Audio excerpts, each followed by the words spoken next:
Hello friends, welcome back to the channel. Well, today we'll be looking into the various land settlements, land settlement system adopted by the British period.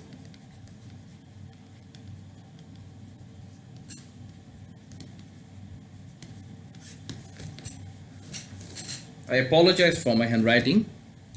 I'll try to make it better in due course of time. So far we have seen how the British East India Company, along with the help from the British parliamentarians and a British capitalist in Britain, Lancashire, Manchester, they started on a vision. They had a vision. They started with an agenda of having commerce and trade with India, and later on went on to establish an empire by unsettling all the other settled Indian native princes and kingdoms, such as the Mysore state, the Madras state, the Awadh, the Mughals, the Marathas, the Nawabs of Bengal, the Sikh, and many such bigger and smaller princely states and kingdoms. And once they had the control of the land of the Indian subcontinent. By Indian subcontinent, it includes the erstwhile Pakistan, India, and Bangladesh. So once they had the control over the land, next thing was that they needed to streamline the revenue. How the revenue was going to come? How were they going to realize the revenue? Like, say for example, in today's time, we have various revenue systems in modern era. Like if you're staying in a town area, say town or city area, you would be paying the municipality tax. Your municipality tax, you will be paying city tax. Moreover, than you will have to pay revenue for your land separately.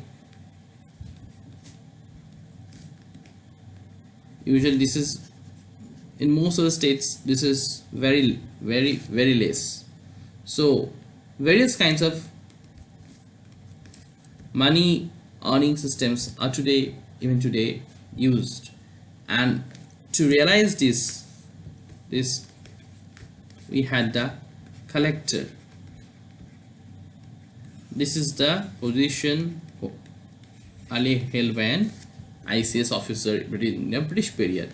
We call it a collector in certain places. We call it the district magistrate, DM, in places like, mostly the collector word is used in South India.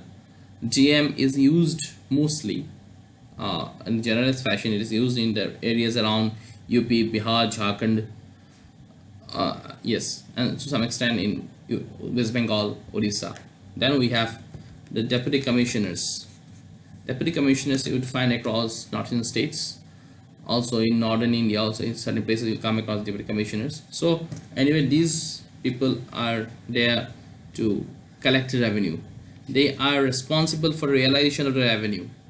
They're responsible for the way the revenue, that is the tax that is being sent by the government of India under the finance commissions directives. This particular, the way the money will be used up, these are being, the realization of the and the collection of the taxes are being looked after by the collector, the DMs or the DCs. So similarly, this thing started first during the British period. We'll come across primarily three kinds of revenue system. So earlier we had various other revenue collection system. Under Mughals we had one system, under the Marathas we had one system, under the Mysorean state, we had another system. So there was no uniformity in the way the revenue was being collected across India. So first thing that they intended to do was to bring about uniformity in the revenue collection. कि एक तरीका होना चाहिए revenue collect करने का, ऐसा नहीं कि हर जगह अलग अलग तरीके से कलेक्ट किया जा रहा है. So what happens is if you collect revenue in a different fashion, like one village or one district will pay the revenue in one style and other village will pay in other style, तो क्या होता है, frictions होते हैं, इससे animosity बढ़ता है, एनिमिटी बढ़ता है कि हमसे ऐसा क्यों ले रहे हैं, उनसे तो ऐसा नहीं ले रहे हैं. तो the things slowly and steadily becomes unsettling for the administration.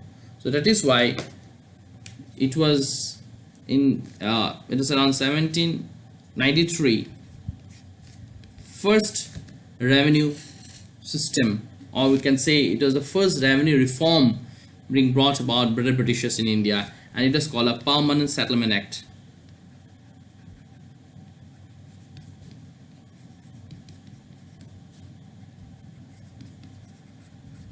Of 1793. Now, first thing is Permanent Settlement Act. So, who was the British Governor General during this period? It was Lord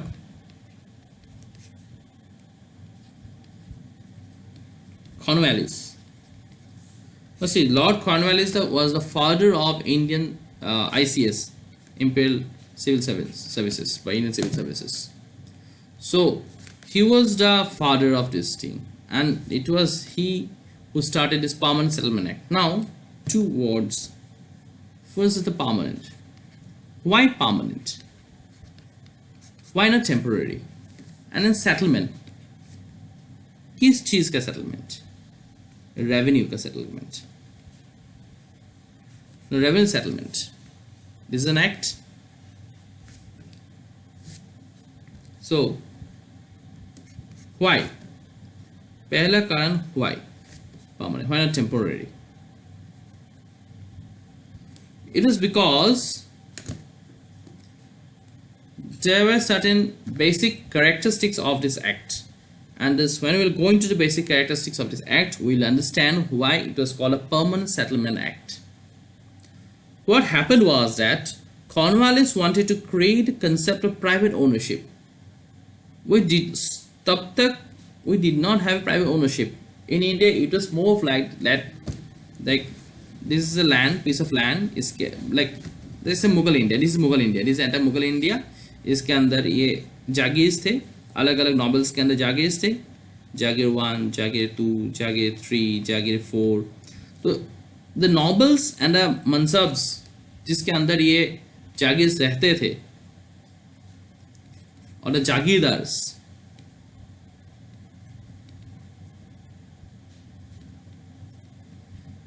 the land did not belong to the jagirdars. The jagirdars were only responsible for collecting the revenue and supplying troops to the central Mughal emperor. Let us be absolutely clear about it. जमीन जो थे, इस जागीर के अंदर ये जो जमीन था, से J3 के अंदर जमीन है, J4 के अंदर जमीन है, J4 ये इन मनसबदारों के नहीं थे. अब मनसबदारों के नहीं थे तो भूल ही चाहिए कि ये जमीन किसानों के हो सकते हैं. This entire land used to belong to the king. The whole of the empire used to belong to the king, and the idea was that the people who were cultivating or who were trading there, they were doing it on behalf of the king, and the jagirdars or the mansabdars were there on behalf of the king to realize the revenue collect करने के लिए और troop supply करने के लिए थे. ज़मीन किसी का नहीं, ज़मीन था जिसमें कल्टिवेशन हो रहा था, वो ज़मीन किसान होते थे, किसानों का नहीं होता था. that land used to belong to the king. So the thing is, private ownership का कोई चांस ही नहीं था. So private ownership,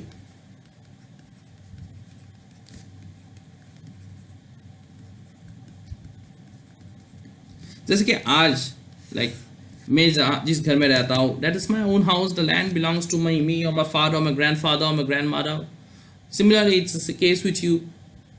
जिसका है उसका है, जैसे पत्ता रहता है, you have your land records, इसमें नाम लिखा रहेगा किसका ज़मीन है. It is not like randomly the government, इस गवर्नमेंट का ज़मीन हो गया. No, if government have to take the land because of road construction or for development, for social or for physical construction and infrastructure development, they will have to procure it, and we have act for that, Land Acquisition Resettlement Act 2013 2015. So we have land acts according to which government can take up your land if required. But as such, most of the lands, most of the lands in the country belongs to private ownership. But this private ownership concept was not there when there was the kingdom. The kings were there because the land belongs to king. So once he comes into, Cornelius comes into India, he sees the, oh, the land still belongs to a king. So he wanted to create a private ownership. Now the thing is that, had he created a private ownership की ऐसा करता कि सब जितना cultivators थे, cultivator 1, cultivator 2, cultivator 3, cultivator 4, cultivator n, all these were people who were cultivating, these were the farmers. अब अगर if Cornwallis had issued private ownership to the names of these people, all these cultivators, इतने सारे किसान थे, सबके नाम पे काम करो, तो एक तो logistics problem होना शुरू हो जाता था कि even today when we are having computerized age, we are having problems कि data upload करो, बहुत problem होता है. And that was the days, those days you had to, things were very finite. Land record maintain करना बहुत झमेला वाला काम हो जाता. So what he did, that he did not go for private ownership of the farmers. Instead what he did was he created a class. What he did, he saw कि जमींदार तो पहले से ही थे, जमींदार तो पहले थे, अमीर भी थे, and these zamindars were respected in the society, in the villages, in the towns. So what he did was he issued a private ownership in the names of the zamindars. जमींदारों को जमीन की मालिक बना दिया गया. लेकिन now this was permanent for the zamindars कि plot 1 goes to zamindar 1, and this is permanent कि zamindar 1 के बेटा दो, it will form the chronology and hierarchy, it will go down the family line. जमींदार को मिला, उसके बाद उसके बेटे को, उसके पोते को, and then it went on. This is permanent in the sense that the land belonged to the zamindar and his family to come on in the future. So it is permanent, but there was a temporarity in this permanency. And ये वो चीज था कि if the zamindar, now see, let's talk about the thing. Now Cornwallis created this zamindar, the zamindars were already there. Cornwallis created this private ownership. He gave the land rights to the zamindars, and in return the zamindars had to raise the revenue for the British East India Company and give it to them on a predetermined date. एक date रहता था कि let's say 26th of November 2020 तक जमींदार 1 को 10 लाख रुपया देना है. तो till the evening he had to somehow or the other way, किसी भी तरीके से, चाहे डाका डाले, कुछ भी करे, the zamindar had to bring 10 lakhs rupees and give it to the collector for the British East India Company, whoever that person was, the authorized person. If a zamindar failed to give that money, 26th November तक जो predetermined date था, अगर तब तक नहीं दे पाता, then on the 27th he would lose his zamindari. He'll be in the footpath. So 26th till 26th evening he had a time. That is why this law is also called sunset law. Sunset law कि 26th 11/2020 जो last date है, if the zamindar could not get the money, the revenue, that amount that needs to be paid back as a revenue to the government or British company till sunset, next morning he would lose his zamindari. So that is why it is called a sunset law. After sunset, he would lose his zamindari if he could not, because the sunset was the last deadline for him to submit his revenue. So what is zamindars? अब zamindars pressure बढ़ने लगा जमींदारों पे कि जमींदारों को जैसे भी हो इतना पैसा देना ही है, मतलब इतना तारीख तक इतना पैसा देना ही है. दिस इज assumptions, कुछ भी हो सकता है amount, but let us be very careful, but let us be very clear about one thing, that whatever be the fact, the rates were absurdly high. We'll come across, we are already studying this first one, Permanent Settlement Act, then we'll be studying the Riotary system, then we'll be reading the Mahalwari system. In every system, let us remember one thing, the revenue rate was very high. It was obnoxiously high, and there was no systematic way of finding out कि कितना होना चाहिए. ज़मीन कुछ भी हो मतलब नहीं है, बस रेवेन्यू आना चाहिए. अब किसान को तुम मार के उसका हड्डियाँ निकाल के उसका कैल्शियम निकाल के तुम फर्टिलाइजर बना के ले आओ, उससे पैसा ले आओ, मतलब नहीं है, पैसा चाहिए, बस पैसा चाहिए इनको. So the zamindars way also under compulsion कि पैसा तो लेना है कहीं से भी. So they started pushing the farmers, and अब यहाँ कोई देखने नहीं आ रहा कि जमींदार क्या कर रहा है, कैसे निकाल रहा है, कि जमींदार ने कुछ दिस जमींदार बिग जमींदार, ऐसा नहीं कि आजकल के जो मतलब 100 एकड़ जमींदार ऐसा नहीं है. They used to have big areas. So no one is coming and looking after if the zamindar has built some irrigation channels, बनाया है कि नहीं, rainwater harvesting किया है कि नहीं, because most of this the reason that we today still have this India, ये जो area है मराठवाड़ा area हो गया, सौराष्ट्र area, ये पूरा area, this is drought prone area totally. So drought prone area में you need to have, यहाँ से गोदावरी जाता है, Mahanadi, Godavari, Krishna, Kaveri, they flow, but यहाँ पे irrigation system क्या है क्या नहीं किया, no one is actually worried about it. So zamindars were never worried about the plight of the farmers. All they wanted was the realization of revenue, कि भाई उनको भी पैसा देना है, नहीं देंगे तो वो लोग सूली पे चढ़ा देंगे लोगों को. So zamindars also only need what revenues. So now, first of all, the Cornwallis wanted to create a concept of private ownership of land, and possibly had mistaken the zamindars of India as owners of the land, as feudal lords were owning land in the England. ये एक speculation है कि possibly Cornwallis ने गलती से सोच लिया कि जमींदार से वो मालिक है, उनको दे दिया जाए पट्टा, कि जमीन का permanently legally मालिक बना दिया जाए. Moreover, he wanted to create a class, a social class. Now look at the politics behind it. जैसे ही आपने जमींदारों को जमीन दे दिया, they had the political rights, they had legal right over the land. For the first time in the history of India, legal rights were given on land to the people of the, like जो भी जमींदार जो भी हो, they were the subject and the people of the country. तो उनके पास rights आ गया था. And with this, they created, Cornwallis tried to create a social class. A new social class came up. The zamindar पहले भी थे, but now a new social class have come up. Earlier the zamindars were at the pleasure of the king. King को अच्छा लगा रहा, नहीं लगा अगले साल चेंज कर दिया. But now there is a permanency in the zamindari. जमींदार रहेगा तब तक रहेगा जब तक रेवेन्यू देते रहेगा. रेवेन्यू देते रहो तुम, उसके बाद अपने एरिया में जो भी करो, कोई मतलब नहीं है. So this was a social class, a new social class being formed. जैसे कि after the IT revolution, all these IT engineers came up in India. Along with the IT boom, new companies came up. Along with new companies, the managerial staff came up. Now there is a total bourgeois or the middle class evolution happening in India. A new class have evolved, the middle class have evolved.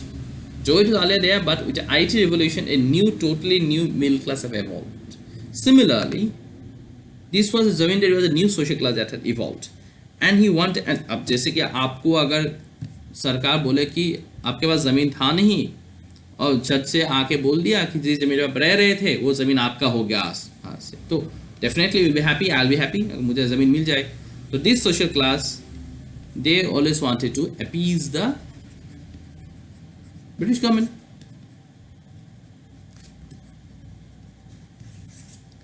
Appease करने लगे, and this was a big force in the hand of the British East Company. So with it now, it was hereditary. We must remember, with regard to the Permanent Settlement Act 1793, in the gist, 1, it is Cornwallis.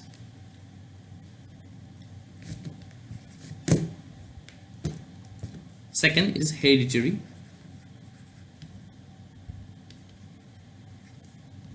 Third, you could sell it. You could sell your zamindar. You could transfer it to another.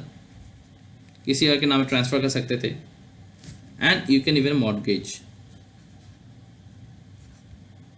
आपको जुआ खेलने का शौक था, आप जमींदार को था जुआ खेलने का शौक, तो कर दिया मॉर्गेज अपना जमींदार की जो लैंड था. तो दिस इज ऑल्सो अलाउड. मतलब देखिए, so much of leniency was given by Cornwallis to the zamindar. They could literally sell it, transfer it, mortgage, doesn't matter.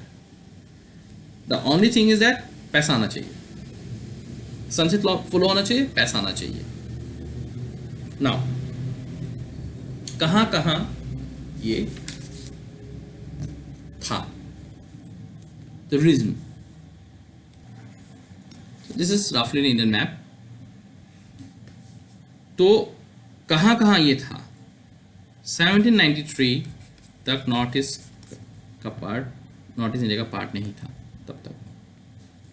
So we'll have it in region of Bengal, this is Bengal, Bihar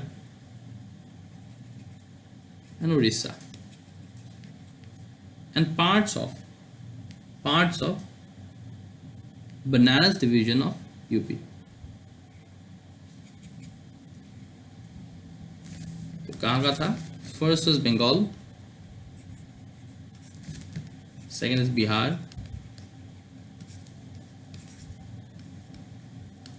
Orissa, and then Banaras division.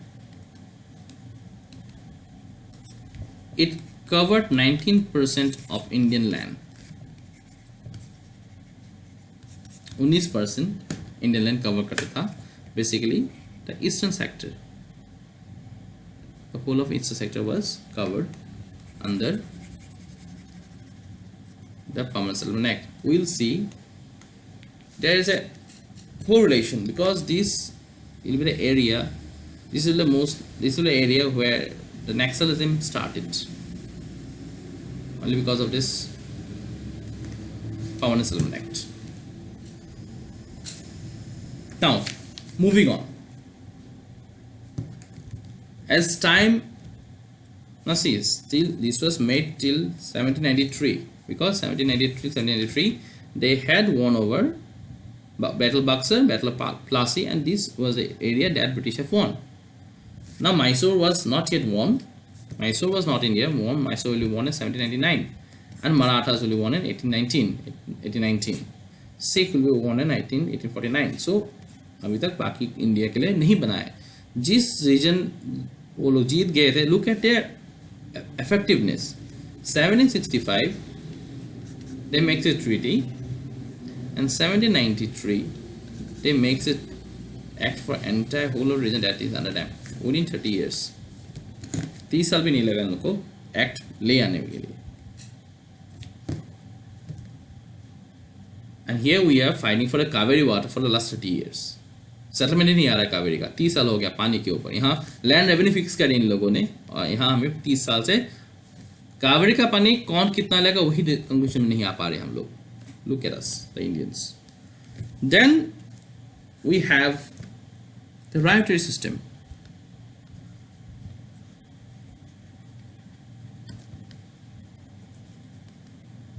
Riotary system. Now, riotary का मतलब क्या है? What is this riot? Riot होता था वहाँ पे, लड़ाई होता था, झगड़ा होता था? No.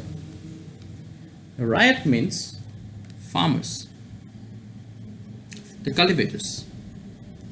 Riotary settlement. Characteristics क्या है इसका? Now, here the settlement was made directly with the farmers, and each peasant was issued. पहले तो direct settlement होता था किसके साथ? With the farmer. Actually, these are not farmers; these are peasants. There's a difference between farmers and peasants. So one that we have in Punjab, जिसके पास tractor vector होता है, अपना अच्छा खासा कर रहा है, या यूएस में होता है, या इन द यूरोपियन प्लेन्स में होता है, that is farmer. What we have is our peasants. So subsistence farming करते हैं, ये जैसे तैसे फार्म कर लिया, खाना चल जाएगा, साल भर चल जाएंगे, कुछ बेच देंगे, थोड़ा पैसा आएगा, चल जाएंगे. This is peasants. So we had peasants actually, not farmers. So direct settlement क्या था? Peasants के साथ. And patta, the land patta, the land document was given directly to the peasants. पहले permanent settlement act में we knew that patta was given to zamindars, but यहाँ बोला कि नहीं, पत्ता दे दे peasants को. Third, tax जो था was not fixed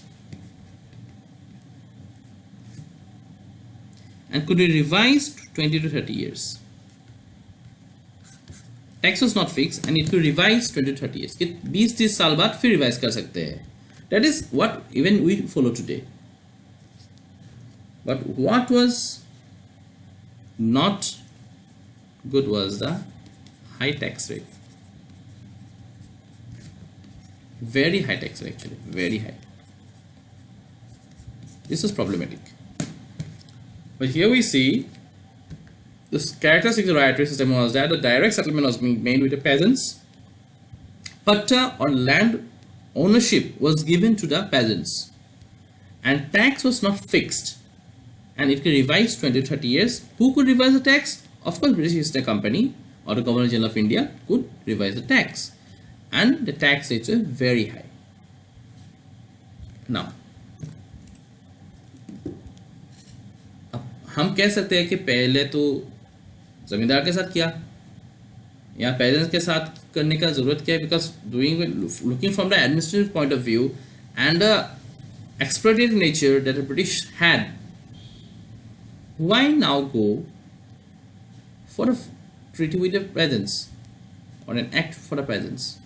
It is better to have the control over the zamindars. नीचे के स्ट्राटा के तो आना नहीं था, लॉजिस्टिक्स प्रॉब्लम नहीं होता, but things are different here because it is 1820 now. We are speaking about 1820. 1820, Britishers came to India in 1600. They got control over India in 1757, 1764. Now they have got 1799, they have got Mysore. 1817, they had got Maratha. Almost all of India is under them. So इनके पास revenue बहुत आना शुरू हो गया था. They could appoint more officers. So logistics जो problem पहले था, that was being overcome now. 1813. In 1813, we already know that the Charter Act था 1813 का, that had taken away the monopoly of trade. British East India Company. So British East India Company was relatively freer now. क्योंकि monopoly तो हट गई है, बस T और trade में ही मोनोपोली, टी एंड चाइना के साथ ट्रेड, ये दो चीज़ों में ही बस ब्रिटिश ईस्ट इंडिया कंपनी का मोनोपोली रह गया था. तो जो लोग काम कर रहे थे ऑलरेडी, हुए involve in it, now they are a bit freer now, क्यों अभी दूसरा कंपनी भी आ रहा है, तो इनके पास टाइम आ गया, तो they could have now gone for they had better efficiency now to deal with the peasants directly, because they also knew because the zamindars were being exploitative. हरामी थे ये लोग, पैसा खा रहे थे जमींदार सारे के सारे.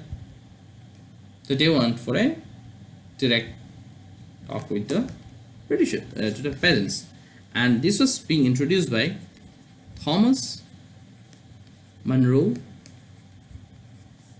and Alexander Reed. These two names need to be remembered. 1828 was the year. It was directly with the riots, and tax was high but not permanent.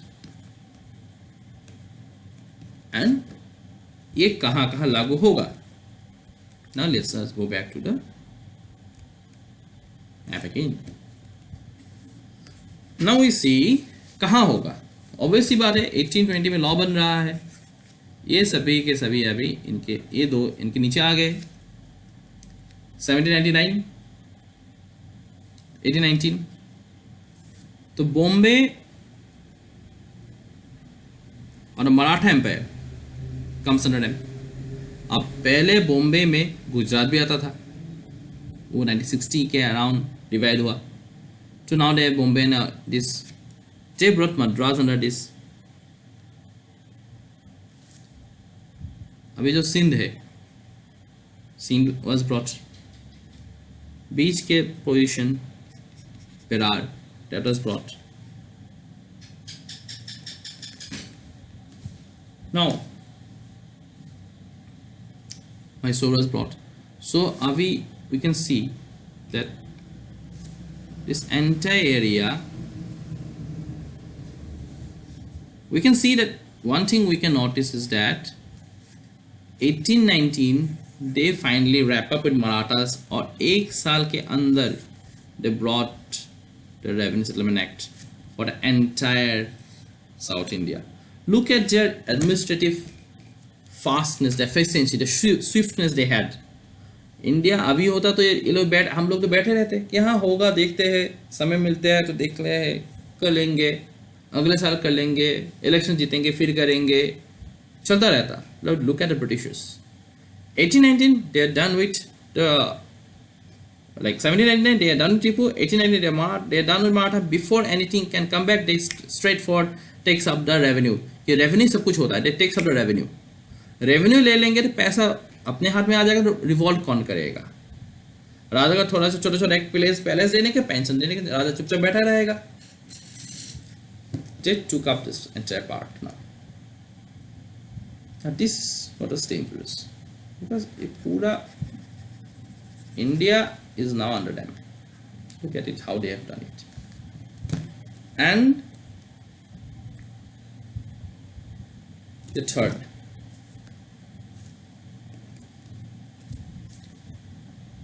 that we come across is the Mahalwari system. Now उन्होंने जमींदारों के साथ treaty करके देख लिया, उन्होंने farmers के साथ भी ट्रीटी करके देख लिया, फिर देखा कि नहीं, दोनों में कुछ कुछ खराबी है, कुछ अच्छी है. So what he went for was the middle part, the Aristotelian way. Take the middle part. The golden mean is the ultimate thing, the best mean. Take the middle part. They took the middle part. There were these two young men. In 1833, we had Holt Mackenzie.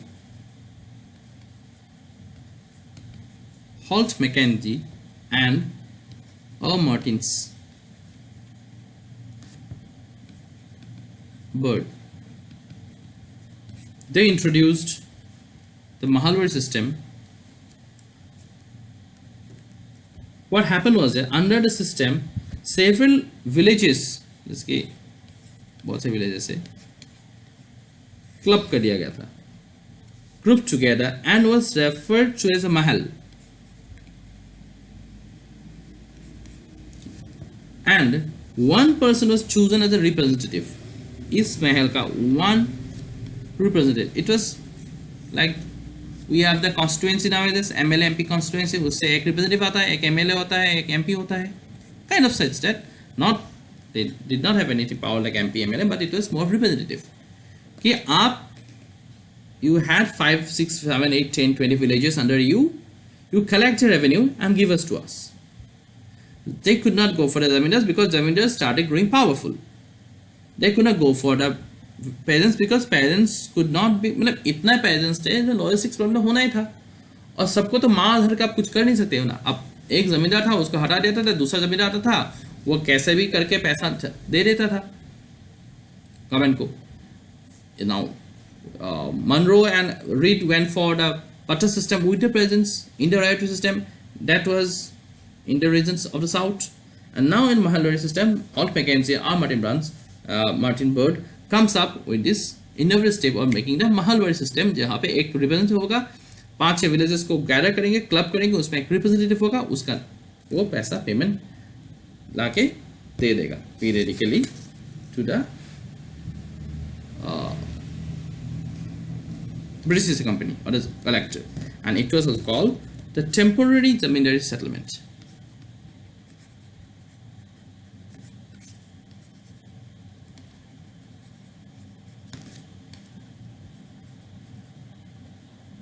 These are called temporary zamindari settlement. Temporary index because यहाँ hereditary नहीं था.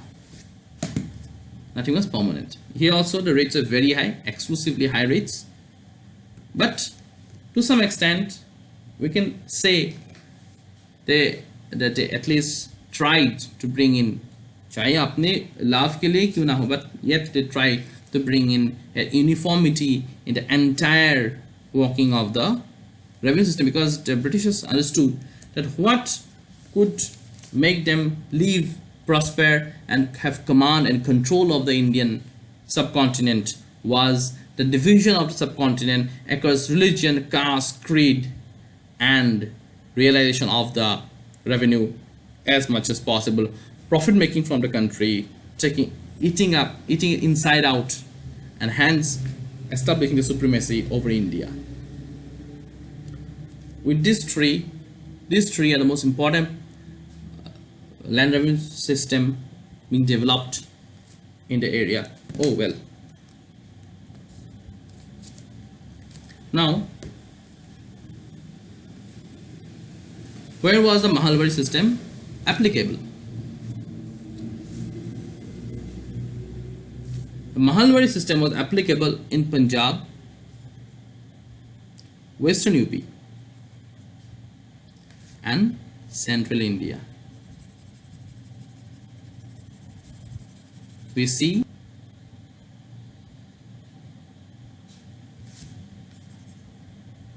now we see that entire India have now been covered under the British